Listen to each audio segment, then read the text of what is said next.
Welcome back to the R&D podcast. My name's Dalton. RJ. Today we're going to be talking about an interesting one happening in Bryant-Denny Stadium at 6:30 this Saturday night. You got the number 6 Crimson Tide taking on the number 11 Tennessee Volunteers.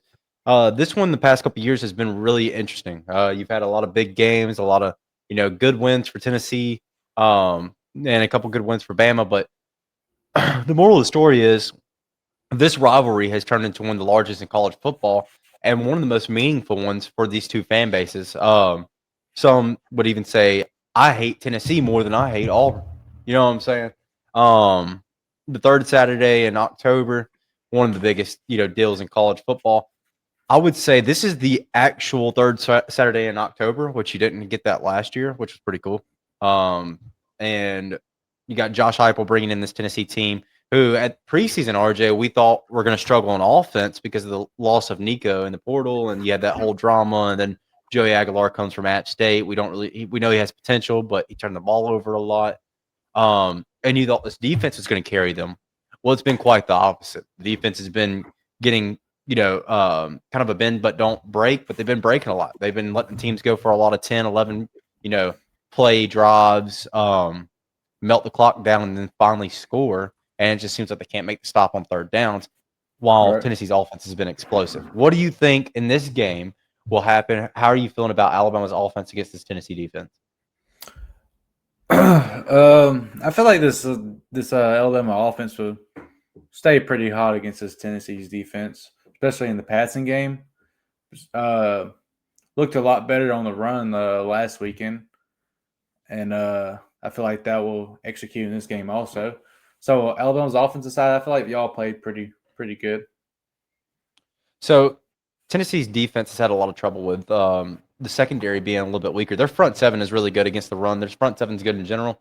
But the secondary has been kind of the weak point for this defense over the year, and which you thought was not going to be the case starting out. You've had to deal with injuries and several other things in the back that have affected them.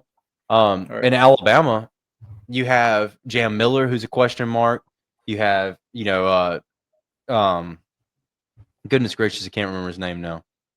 But the receiver that got injured last week, he's a question mark. Jam Miller was in concussion protocol Oh, you're this talking week. about Meadows. Yeah, Derek Meadows. Yeah. Um, um, but Jam Miller has been in concussion protocol this week. But I'm pretty sure I saw a picture of him today, actually at practice in full pads, taking a rep. So I Yeah. don't know if that means he's going to be playing or not. Which I would imagine if he's practicing on Monday, he is more than likely going to be playing Saturday. It's Bama's defense that is really hurt right now. I think. But you have any update on that on the defensive With With injuries? injuries, yeah, injuries as far as the defense, you really a lot of the guys that are hurt are going to be out for the season. So like Clay Rusall, I'm pretty sure he's going to be done for a majority of the season. You you know you got a couple of those guys that are out for the season. There's not really anybody that's like day by day. I don't guess on the defense. One storyline that we've been seeing is Dijon Lee, the freshman, taking some snaps from Damani Jackson because Damani Jackson's past couple games have been so back and forth, which I think is pretty interesting. Even though Dijon Lee has been on the field a lot, Alabama's defense is known for kind of rotating in, keeping guys fresh, especially in that cornerback position, because they are such an important piece to not only the passing game but the run game as well. All right. But you know, talking about Tennessee's defense against Alabama's offense, they are tied third in the SEC for sacks right now on the quarterback.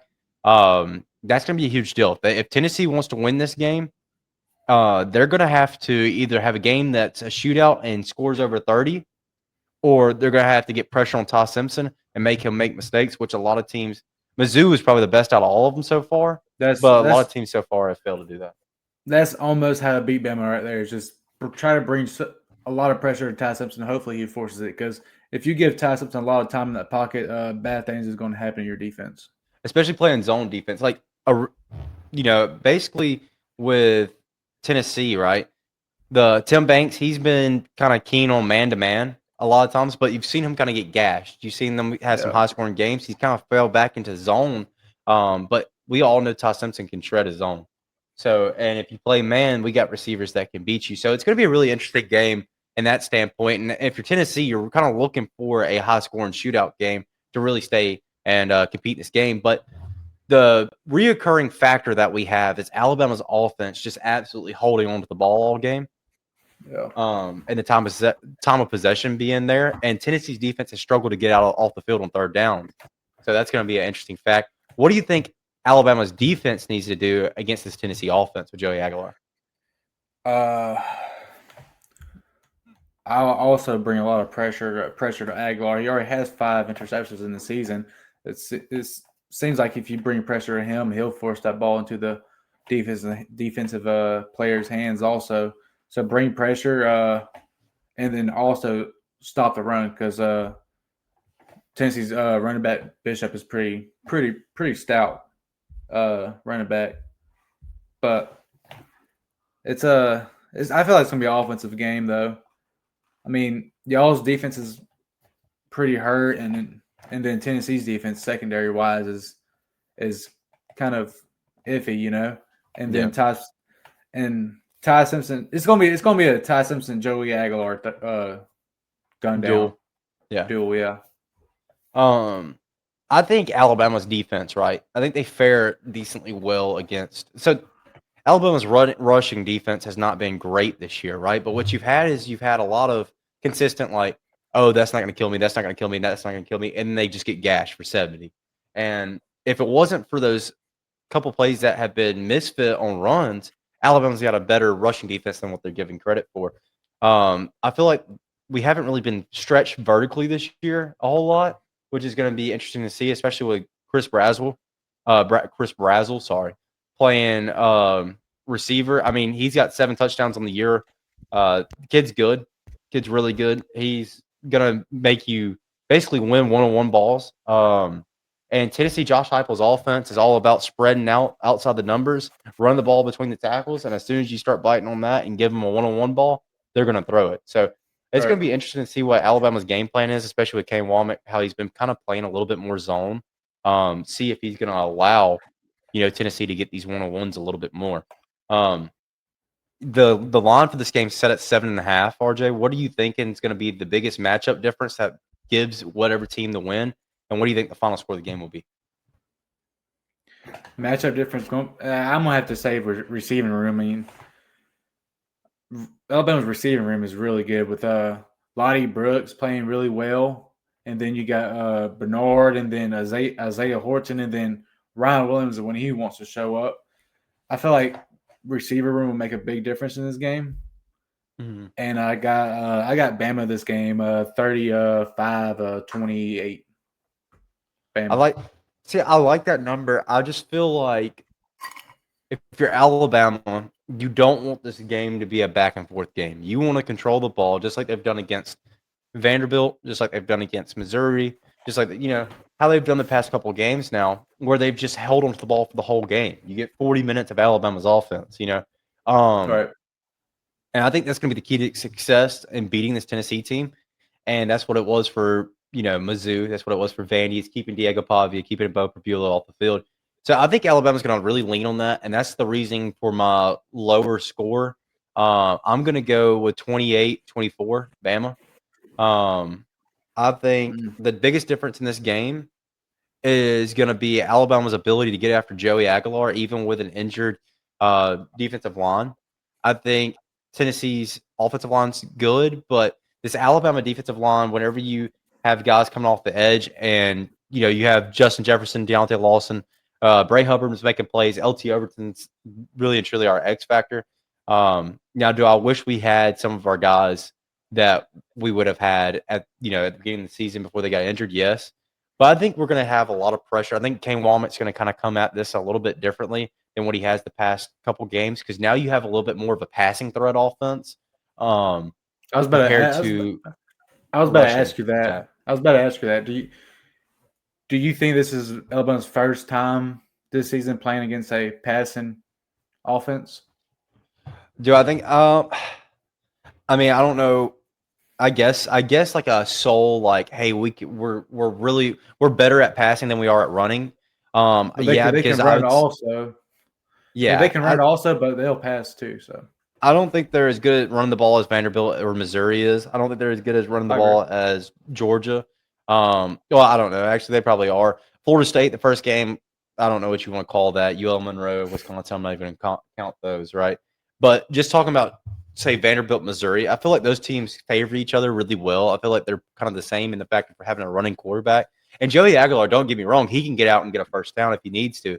But you're not going to have as many design quarterback runs as what you would with a Diego Pavia, Bo Prabula type offense. So I think Alabama's secondary will be tested more in this game, like I was saying earlier, vertically than they have all season. So we'll see kind of where they're at on that. I hope to see Damani Jackson play a good game. I think this is going to be a good bounce back game for him. I think he's going to have a lot of opportunities to make big plays. And I think this is going to end up being a really good down the wire game. 6:30 at Bryant-Denny. I think that's going to have a lot to do with the game as well. As long as Alabama can keep the crowd on their side and keep them in it, we should be all right and be able to get victorious that night. But I agree with you. Did you give out your score prediction? Yeah, 28-24, Bama. Okay. Which they have. Yeah, Vegas has them at almost 60-point total. So they're expecting a lot of scoring in this game. I won't be surprised if it goes that far. I feel like it's either going to go one or two ways, and the way I want it to go is Alabama control the game.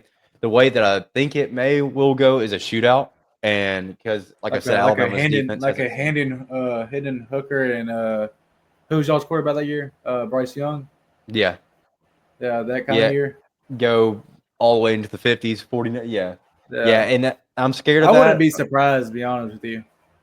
I'm kind of scared of that because I think Tennessee. Now, I don't know. I guess they're pretty even.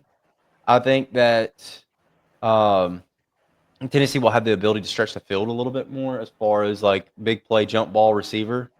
Right. But you always have Alabama. You don't really know if they can do it a whole lot yet because they haven't had to do it against Georgia. Tennessee had to do it, and that's the difference there. But I think like Tennessee's got some playmakers on the defensive side of the ball that could make plays in a later shootout game, like Arian Carter. I think he could end up making a play towards the end to be able to help Tennessee if it was a shootout.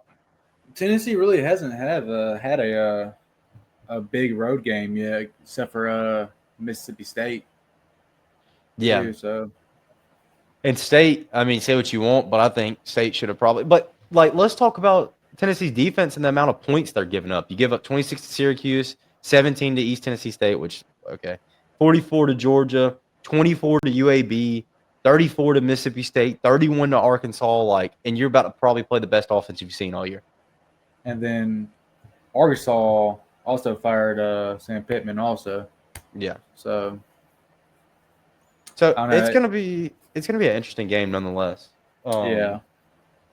You got anything else? I believe Bama will pull it out though, somehow, some way. Even though it may be sloppy, maybe not. I feel like Bama's gonna pull it out either way. So. Bama's 7.5-point favorite this game. Next week, you're looking at a 12-point favorite at the moment over South Carolina, which is interesting. Bama, if you're Bama, you got to keep playing 1 week at a time. You got to win these games and get through this, especially these next 2 weeks, so you can get to your bye. The SEC is a long, hard schedule, and after we come back from the bye week, it doesn't get any easier. But at least you get a little bit of rest. I'm looking forward to this game. Going to be at this game. Been at a lot of games this year. Been really blessed this year to go to a lot of games.